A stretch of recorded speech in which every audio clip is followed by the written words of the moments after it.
ओम नमः सिद्धिभ्यः। नमो अरिहन्ताणं। नमो सिद्धाणं।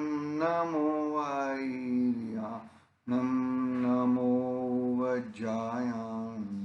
नमो लोये सर्वसाहुणम्।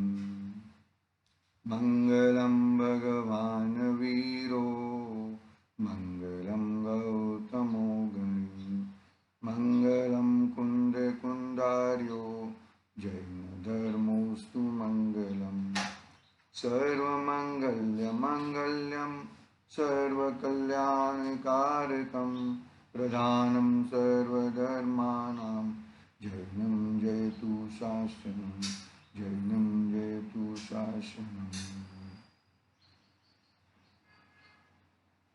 येनात्मबुद्धयतात्मेव परत्वेनैव चापरम् अक्षयनन्तबोधाय नमस्तु परमात्मने।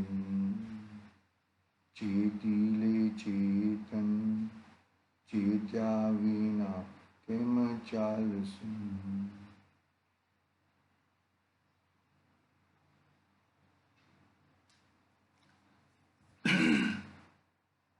समाधि तंत्र आचार्य पूज्यपाद स्वामी का महान ग्रंथ अपने सामने विराजमान है। आचार्य भगवंत ने आत्मा के तीन भेद बताए। उन तीन भेद में बहिरात्मा, अंतरात्मा और परमात्मा। बहिरात्मापना का तो चर्चा बहुत ही जबरदस्त की। उसके बाद अंतरात्मा की चर्चा की। अंतरात्मा की चर्चा प्रारंभ की है। और परमात्मा, अंतरात्मा की तीन भेद कहें,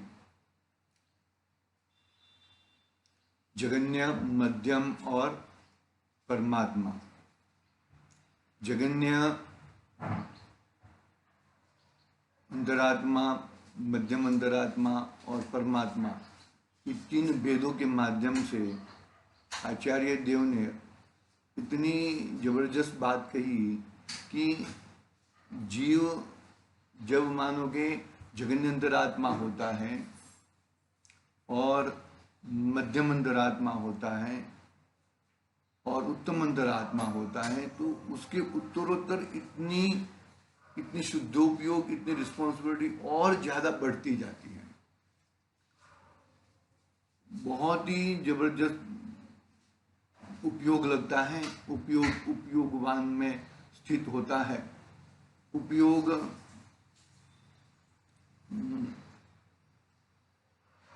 ज्ञान में प्रतिष्ठित होता है, तब जाके यह बात रहती है। बाकी अन्यथा वो बात रहती नहीं है।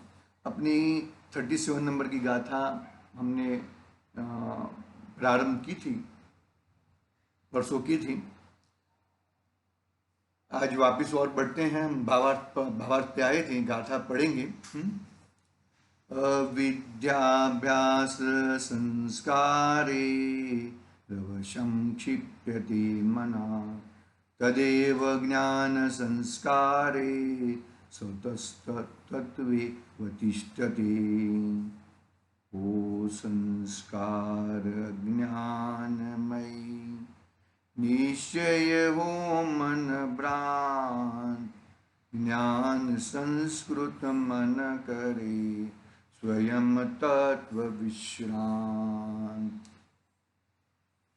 क्या कहते हैं यहाँ पर कि यदि तेरा संस्कार क्या है, तेरा संस्कार शरीर आदि में सूची आदि शरीर आदि सूची पदार्थ है, स्थिर और आत्मीयता मानने रूप शरीर आदि को सूची, बरोबर है, सूची मानना, उसको स्थिर मानना, उसको इसमें आत्मीयता मानना, वो अविद्या है, वो अज्ञान है। उसके पुनः पुनः प्रवृत्ति रूप अभ्यास से उत्पन्न हुए संस्कारों द्वारा मन स्वाधीन न रहकर विक्षिप्त हो जाता है, रागी द्वेषी हो जाता है। क्योंकि वो जिसको तूने उल्टी मान्यता से शरीर को सूची मान लिया, उसको स्थिर मान लिया, उसमें आत्मीयपना किया, लेकिन वो तो ऐसा रहता ही नहीं है। वो तो निरंतर बदलते रहता है। निरंतर बदलते रहता है, तो उसके अंदर तूने अविद्या किया, उसमें तूने आत्मीयता की, उसमें तूने, वो तेरा अज्ञान है, वो उसको तुझे छोड़ना है। रागी द्वेषी बन जाता है और वही मन आत्मा देह के भेद विज्ञान रूप संस्कारों द्वारा स्वयं ही आत्म स्वरूप में स्थिर हो जाता है। पहले किसको मान रहा था? शरीर आदि को सूची मान रहा था, उसको स्थिर बनाना चाहता था। मैं, मेरी जवानी बरोबर मजबूत रहे, इस शरीर की मजबूताई बरोबर बनी रहे, और उसमें ही आत्मीय, तो वहां पे वही मन था, वही आत्मा था, वही आत्मा राग द्वेष आदि विकारी भावों से छूटकर क्या कहा? विज्ञान गंध रूप संस्कारों द्वारा स्वयं आत्म स्वरूप में स्थिर हो जाता है। वही अविक्षिप्त है, और वो पहला वाला विक्षिप्त था। विक्षिप्त यानी कि बदलते रहता है, हर समय बदलते रहता है। और अविक्षिप्त यानी के जो स्थिर वस्तु है, जो उसको पकड़ता है। संस्कार की बात कही ना, तो संस्कार जो मिला है हमें, उसको बिठा देना। हमें वेद विज्ञान मिल रहा है, तो वेद विज्ञान निरंतर करते रहना। नहीं तो वो क्या है, बात सुनी और फिर पूरी हो गई, फिर चलो घर पे वापस, वही घर पे वही रामायण। वैसा वो वैसा होता नहीं है। ऐसा संस्कार कुछ काम के नहीं है। यदि संस्कार तुम्हें मिले तो तुम वहां पे ही चोटी बांध के बैठ जाओ, मैं तो मेरा कल्याण करके बैठ जाऊंगा। थे ना अपने आदरणीय छोगानी साहब, वहां पे ही समिति की रूम में बैठ के सम्यक की प्राप्ति की। ऐसे ऐसे होते हैं, नहीं होते ऐसा नहीं है। देखो आगे क्या कहते हैं यहाँ पे, अपना भावार्थ का फर्स्ट पैराग्राफ पढ़ा था, ये हमने गाथार्थ पढ़ा, भावार्थ का वापिस पढ़ते हैं। देखो, शरीर आदि पर पदार्थों में आत्मबुद्धि करना अज्ञान है, अविद्या है।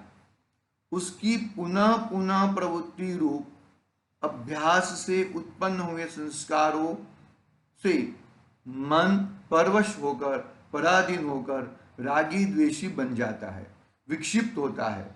वही मन भेद ज्ञान के संस्कारों से स्वतः अर्थात अपने आप आत्म स्वरूप में स्थिर होता है। शरीर आदि पर पदार्थों में आत्मबुद्धि करना अज्ञान है, अविद्या है। उसकी पुनः पुनः प्रवृत्ति रूप अभ्यास से उत्पन्न हुए संस्कारों से मन परवश होकर, पराधीन होकर रागी द्वेषी बन जाता है। अनादि से रागी द्वेषी बन जाता है, विक्षिप्त होता है। वही मन वेद ज्ञान के संस्कारों से स्वतः अर्थात अपने आप आत्मस्वरूप में स्थिर होता है। अपने आप आत्मस्वरूप में स्थिर होना है मतलब जो तेरी वस्तु है उस वस्तु को तुझे पकड़ना है। तू तेरी वस्तु को नहीं पकड़ सकता है तो बहुत गड़बड़ होगी भैया। अकुलित व अकुलित मन रहेगा, और अकुलता में तो क्या करेगा, दुख दुख और दुख की भुक्ति का, और कुछ करेगा नहीं।